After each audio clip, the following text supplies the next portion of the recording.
வணக்கம் மீடியா நண்பர்களுக்கு என்னுடைய மாலை வணக்கம். ஒரு திரைப்படம் பார்த்துவிட்டு இந்த படத்தை ஒரு பிரத்யேக காட்சிக்காக ஏற்பாடு செய்திருந்தார்கள். எனக்கு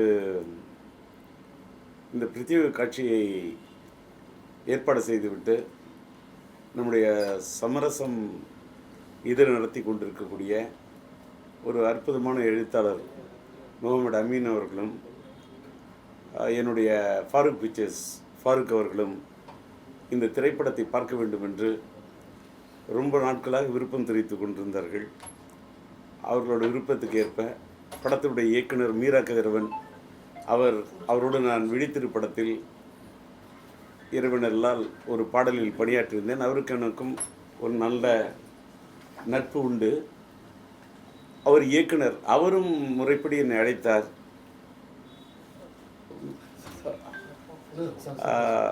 மீரா கதிரவனுக்கு என்னுடைய என்னுடைய வாழ்த்துக்களை தெரிவித்துக் கொள்கின்றேன். அவர் மேலே எனக்கு பெரிய மரியாதை உண்டு. அவருடைய 2 படைப்புகளுமே, அது முதல் படைப்பிலேயே அவருடைய முத்திரையை பதித்தவர். அது ஒரு வேறு கோணத்தில் அவர் எடுத்திருந்தார். ஆனால் என்னை பொறுத்தவரையில் இந்த படைப்பு அவருடைய வாழ்க்கையிலே ஒரு இதை நான் வார்த்தைக்காக சொல்ல ஒரு பெரிய முத்திரை. என்னோட முகத்தை நீங்கள் பார்த்தீங்கன்னா தெரியும். நான் போய் படம் பார்த்துட்டு ஒரு இறுக்கமான சூழ்நிலைக்கு ஆளாயிட்டேன். முகத்தை போய் நான் நல்லா கழுவிக்கிட்டு தான் வந்தேன். இது வார்த்தைக்காக இல்லை. ஏன்னா ஒரு படத்தை முடிச்சு விட்டு நான் ஒரு கண்ணீர் மல்கதான் ஒரு கண்ணீர் கடலில் மிதந்து விட்டு அதற்கு பிறகுதான் நான் வந்தேன். சில படம் மட்டும்தான் சில பேர் ரொம்ப பாதிக்கும். இப்போ உதாரணத்துக்கு என்னை பொறுத்தவரையில் நான் என்னை பற்றி சொல்லக்கூடாது. என்னோடய முதல் படம் ஒருதலை ராகம் படமே, ஒரு படம் பார்த்தா ஒரு படம் முடிஞ்ச உடனே ஒரு பெரிய தாக்கத்தை ஏற்படுத்தும். அதே மாதிரி பல படங்கள் இருக்கும். 16 வயதில் படம் நம்முடைய மறைந்துவிட்ட இயக்குனர் இமயம் பாரதி ராஜா ஐயா அவர்களுடைய அந்த 16 வயதில் படம் பார்த்துவிட்டு அந்த படம் எனக்கு ஏற்படுத்திய தாக்கம்தான். அதற்கு பிறகு தான் நான் சினிமாவுக்கு வரேன். அந்த படத்துடைய தாக்கம் எனக்கு ஒரு பெரிய தாக்கத்தை ஏற்படுத்துச்சு. அதே மாதிரி பல படங்கள், ஒரு கல்யாண பரிசு பார்த்தா ஒரு பெரிய தாக்கத்தை ஏற்படுத்தும். தேவதாஸ் பார்த்தாக்கா ஒரு பெரிய தாக்கத்தை ஏற்படுத்தும். ஒரு வசந்த மாளிகை படம் பார்த்தா அது ஒரு பெரிய தாக்கத்தை ஏற்படுத்தும். அது மாதிரி இந்த படம் ஒரு பெரிய தாக்கத்தை ஏற்படுத்தியது. இதில் நான் நிறைய சொல்லணுன்னா ரொம்ப வெளிப்படையாக சொல்லணும்னு சொன்னால், நான் இதை பற்றி பேசணுன்னா நான் மணிக்கணக்கில் பேச வேண்டிய ஒரு கட்டாயத்துக்கு ஆளாவேன். எதை பற்றி சொல்கிறதுன்னு எனக்கு தெரியல. என்னன்னு கேட்டாக்கா, இது முதல்ல நம்பர் 1 இதோட இந்த கதை களம். ஒவ்வொரு படத்துக்கு ஒரு கதை களம் இருக்கும். இந்த படத்துடைய கதை களத்தை எடுத்துக்கொண்ட விதம் இருக்குல்ல, ரொம்ப அற்புதம். இதில் நடித்தவங்களை சொல்கிறதா, நட்சத்திரங்களை பற்றி சொல்கிறதா, இந்த படத்தை இயக்கிய இயக்குனர் ஒவ்வொரு ஃப்ரேம்லேயும் அவங்க எந்த அளவுக்கு உடைத்திருக்கிறார் என்பது தெரியுது.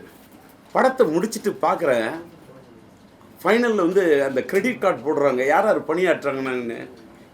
இத்தனை உழைப்பாளிகள் இதில் உழைச்சிருக்காங்களான்னு பார்க்கும்போது அது நிச்சயமாக உழைத்திருக்க முடியும். ஏன்னு கேட்டாக்கா, ஒரு கைத்தறி நெசவு கொண்ட கடைநல்லூர் எனக்கு தெரிந்த பகுதி. கடைநல்லூர்லேருந்து மறைந்து விட்ட இயக்குனர் காஜா என்னுடைய நண்பர். அவர் அந்த ஊரில் வாழ்ந்தவர். அவரை அந்த ஊரை பற்றி நான் கேள்விப்பட்டிருக்கின்றேன். பல நண்பர்களோடு கடைநல்லூர் இந்த நண்பர்கள் என்னோடு பயணித்திருக்கிறார்கள்.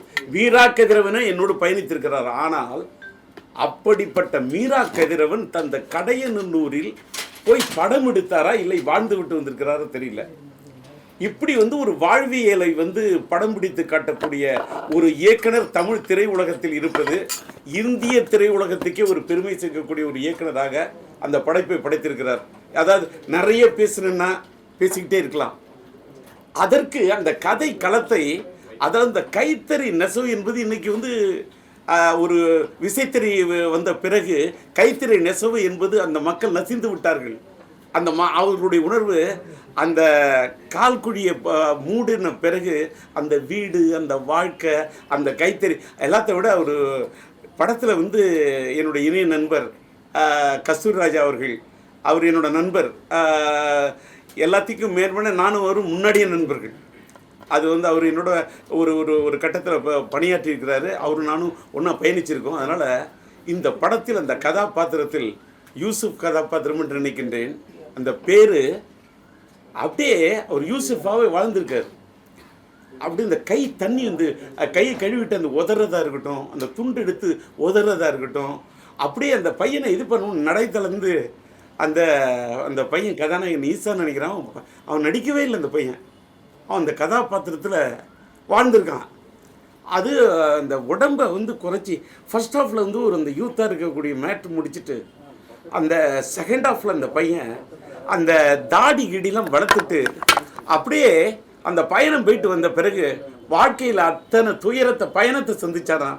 அந்த சஃபர், அந்த சஃபரான அவனோட வாழ்க்கையில் சந்தித்த சஃபர் என்று சொன்னால் ஆங்கிலத்தில் அந்த துன்பம் துயரத்தை தான் தாங்கினானா. சஃபர்னு சொன்னால் இந்தியில் வந்து நம்ம உருதில் சொல்லக்குள்ள அது பயணம். அந்த சஃபரா அவனோட வாழ்க்கையின் சஃபரா அவன் அந்த பையனுடைய தாடியிலே இது தெரியுது. அந்த அளவுக்கு அந்த பையன் நடிச்சிருக்காரு. ஒரு அதே மாதிரி இசை வந்து சாமி வந்து ரீரெக்கார்டிங் ஸ்கோர் எக்ஸ்ட்ராடினரி. எனக்கு யாரை பற்றி பேசுகிறதுன்னு எனக்கு தெரியல. அது படத்தோட கலை வந்து கலை இயக்குனர் இருக்காரா, இல்லை மீரா கதிரவன் வந்து அங்கே இருக்கக்கூடிய வாழ்க்கையின் யதார்த்தத்தை எடுத்து படம் பிடிச்சிருக்காரா. ஒவ்வொரு ஃப்ரேமும் அந்த கேரளாக்குள்ளே போக்குள்ளே வந்து அந்த எனக்கு அந்த ட்ரெயின் கிராஸ் ஆகுறதா இருக்கட்டும், என்ன ஏரியல் வியூவு, எத்தனை நாள் யோசிச்சிருப்பார், எப்படி இந்த படம் எடுத்தாங்க எனக்கு தெரியல. அப்புறமா வந்து ஒரு படத்தில் வந்து அந்த கதாபாத்திரமாகவே அந்த பொண்ணு வந்து அந்த நிலான்ற ஒரு இதை அந்த ஒரு பொண்ணு கதாபாத்திரத்தை இது பண்ணிட்டு அந்த என்ன சொல்கிறது, அந்த மாலை மங்கிய பிறகுதான் அந்த பெண்கள் அவர்களோட அந்த அந்த அவங்களுடைய அந்த தொழுகை நேரம் முடிந்த பிறகுதான் அவர்கள் அவர்கள் வந்து அந்த குடத்தை எடுத்துக்கிட்டு அந்த நீர் பிடிக்கிறது போகணும். அப்போ அந்த காதலை வெளிப்படுத்துறதுக்காக அந்த பையன் அந்த அவன் கொண்டு வந்து அந்த சோப்பை எடுத்து அந்த குடத்துக்குள்ளே போடுறது, அந்த இடம் எனக்கு இப்போ கூட அதான் டச் பண்ணுது. அந்த குடத்தில் வந்து அதெல்லாம் வந்து அது ஒரு வாழ்க்கை, இது ஒரு வாழ்வியல், இது ஒரு படமாகவே நான் பார்க்கல. மீரா கதிரவனுக்கும் முகமது அமீர் அவர்களுக்கும் அதில் வரக்கூடிய ஹயாத் என்ற வார்த்தையாக இருக்கட்டும், ஒவ்வொரு வார்த்தைகளும் ஒரு இஸ்லாத்தில் இருக்கக்கூடியவர்கள், இஸ்லாத்தை உணர்ந்தவர்களுக்கு மட்டுமே. இஸ்லாம் அலைக்கும் என்று சொல்வதாக இருக்கட்டும், அஸ்லாம் அலைக்கும் என்று சொன்னாலும் சரி, வாலிக் அஸ்லாம் என்றதுக்கு பதில் சொல்வதாக இருந்தாலும் சரி, இன்ஷா அல்லாஹ் என்பது எத்தனை தடவை இங்கே இந்த படத்தில் உச்சரிக்கப்பட்டிருக்கிறது கவுண்ட் பண்ணிகிட்டே இருக்கிறேன். அந்த வாழ்வியல் அது அல்ஹம்துலில்லாஹ் எப்படி இருக்குன்னு கேட்குறேன். அல்ஹம்துலில்லாஹ் நல்லா இருக்கேன். என்னால் நான் என்ன வாழ்க்கையில் என்னை பார்த்து அது வந்து ஃபாருக்கு கேட்டாலும் சரி, மீரா கதிரவன் கேட்டாலும் சரி, முகமது அமீன் கேட்டாலும் சரி, எந்த என்னோட இஸ்லாமிய நண்பர்கள் கேட்டாலும் சரி, அந்த அல்ஹம்துலில்லாஹ் நான் நல்லா இருக்கேன் அப்படின்னு தான் நான் சொல்லுவேன். இதெல்லாம் பார்க்கல. என்னடா இந்த பதிவு பண்ணுறேன்னா, நான் ஒரு இயக்குனராக இதை விமர்சனம் பண்ணவே இல்லை. நான் வந்து என்னோடய முதல் படம் மறைந்து விட்ட என்னுடைய இனிய நண்பர் இப்ராஹிம் அவர்கள், அவர் தான் அந்த படத்துக்கு தயாரிக்கிறதுக்கு இது பண்ணார். எனக்கு அதுக்கு உறுதுணையாக இருந்து என்னோட நண்பர் யாருன்னு கேட்டால் ஹாரூன் என்ற என்னுடைய இனிய நண்பர் தான் அவர்கிட்ட அறிமுகப்படுத்தி இதனோட பழைய கதையாக இருக்கலாம். ஆனால் இப்ராஹிமுடைய தம்பி ஜஃபர்லாவும் சமீபத்தில் தான் மறைஞ்சார். இப்ராஹிமுடைய என்னுடைய நண்பர் அதே மாதிரி புகாரியும் மறைந்தார். நான் என்னன்னா மயிலாடுதுறையில் அந்த வடகரையில் என்னை வந்து இந்த சினிமா இந்த கரைக்கு சினிமாங்கிற இந்த கரைக்கு கொண்டாந்து விட்ட ஊரே வடகரை தான். வடகரை ஒரு முஸ்லீம் இடம், இஸ்லாமிய சகோதரர்களுக்கு இடம். அந்த வடகரை பக்கத்திலே அரங்கக்குடி, அது என் ஊரை சுற்றி நீடூர், அதை சுற்றி இறந்தங்குடி, அதை சுற்றி கிளியனூர் அப்படின்னு பார்த்தீங்கன்னா எல்லா ஊரும் நான் எடுத்துக்கிட்டு சாத்தனூர், நான் ஒரு 100 ஊர் சொல்லுவேன். எனக்கு நேரம் பார்த்தது. நான் வாழ்ந்ததே பல இஸ்லாமிய சகோதரர்களோடு, அவர்களோட வாழ்வியலோடே நாம் கலந்து வாழ்ந்த எனக்கு இந்த படத்தை பார்க்கும்போது அதில் நடித்த அந்த கதாநாயகி கதாபாத்திரம், ஃபர்ஸ்ட் ஹாஃபில் வந்து அந்த கதாநாயகியாக இருக்கட்டும், அந்த செகண்ட் ஹாஃபில் வந்து அந்த கதாநாயகியாக இருக்கட்டும், அந்த கதாபாத்திரங்கள்லாம் சினிமாத்தனம் இல்லாமல் எடுக்கப்பட்ட ஒரு படம் சார். ரொம்ப என்ன சொல்கிற, சினிமாத்தனம் என்பது அறவே இல்லாமல் நாங்கள் விடுதலை ராகம் எடுக்கக்குள்ள சினிமாத்தனம் இல்லாமலே அந்த ட்ரெயின் அப்படி இருக்கணும், அந்த காலேஜ் அப்படி தான் இருக்கணும் அப்படின்னு அந்த சினிமாத்தனத்தை அறவே அந்த ஜூனியர் ஆர்டிஸ்ட் கூட சென்னையிலேருந்து வந்துட்டா சினிமாத்தனம் தெரிஞ்சிடும்னு நான் அதை அவாய்ட் பண்ணி படம் எடுத்தவன். கடையநல்லூரில் வந்து அது இன்னொன்று ஒரு ஃப்ரேமில் 2 பேர் உட்காந்து பேசுகிறாங்க, ஜன்னல் வழியாக பார்க்குறேன். பின்னாடி அந்த அட்மாஸ்பியரில் இருக்கக்கூடியவங்க போகிறவங்க அந்த முக்காடு அணிந்த மக்களும் அந்த நல்ல நரைத்த தாடியோடு அந்த இஸ்லாமிய சகோதரர்களையும் அப்புறமா அவர்கள் வந்து அந்த அந்த சங்கங்கள் உட்காந்து இளைஞர்கள் பாடும்போது அந்த சங்கத்தில் இந்த பாட்டு எடுத்திருக்காங்க. அந்த பாட்டை பாடக்கூடிய அந்த இது வரல.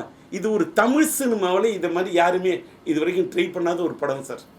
இதற்கு மேலே என்னால் வந்து அதிகம் பேச முடியல. படத்தோட வசனம், அதாவது அந்த இஸ்லாமிய சகோதரர்கள் டே டு டே லைஃப்பில் எதெல்லாம் பயன்படுத்துவாங்களோ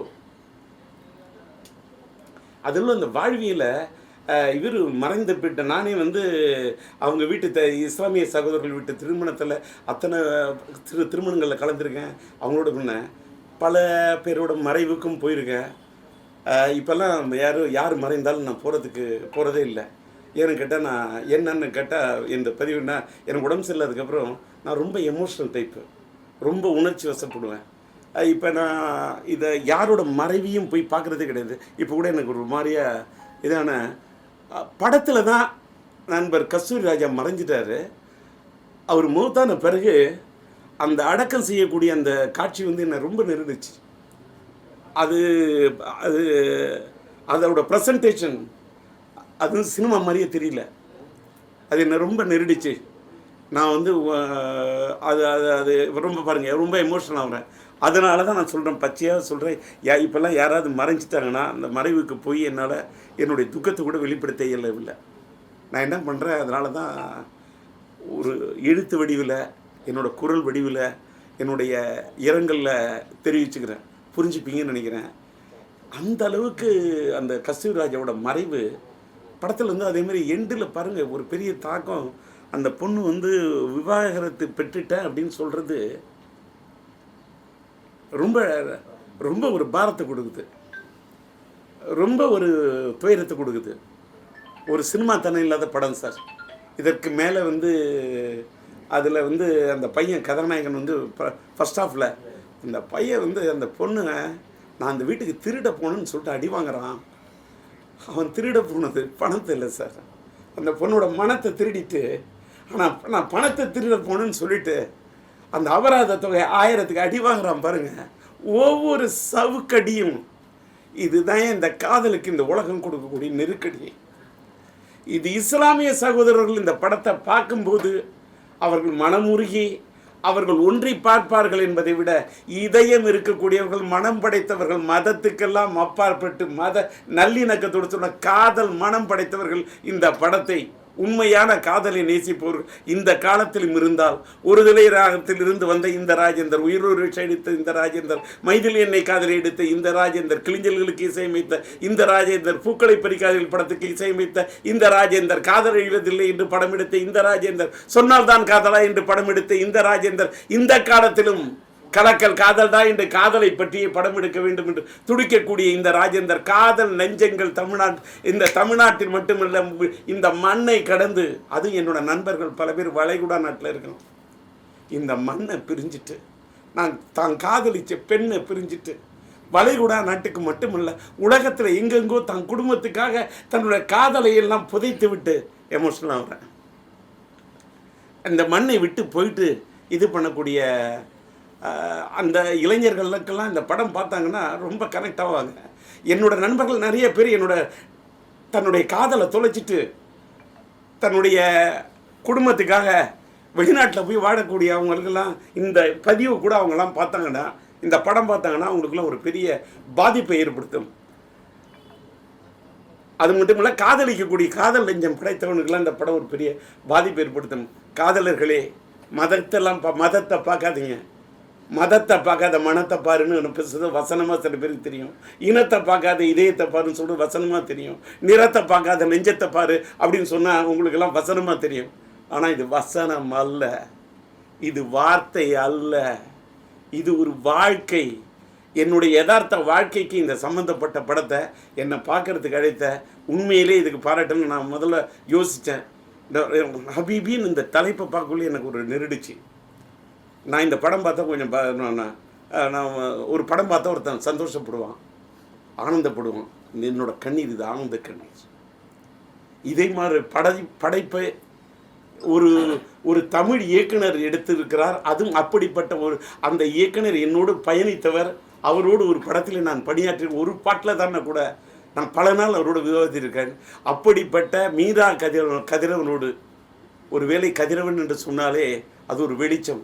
கதிரவன் என்று சொன்னாலும் சரி, அது சூரியன் என்று சொன்னாலும் சரி, எனக்கு கதிரவனுக்கும் சூரியனுக்கும் எனக்கு ஒரு தொடர்பு உள்ள ஒரு ஆளாக இருக்கிறதுனால தெரியல. மீரா கதிரவன் ஒரு மீரா ஒரு படத்தை பார்த்துட்டு படம் என்னை துக்கப்படுத்திருச்சு, ஆனாலும் ஆனந்தப்படுத்திருச்சு. இப்படிப்பட்ட ஒரு படத்தை தமிழ்நாட்டில் அது ப்ரொடியூஸ் பண்ண இந்த ரோமியோ பிக்சர்ஸ், அதுக்கப்புறமா இந்த நேசம் என்டர்டைன்மெண்ட் நினைக்கிறேன், இன்னொன்று ஜிகே பிரதர்ஸ் பாட்டை, அந்த 3 தயாரிப்பாளருக்கு ஒரு பாட்டு ரொம்ப பெரிய பாராட்டு.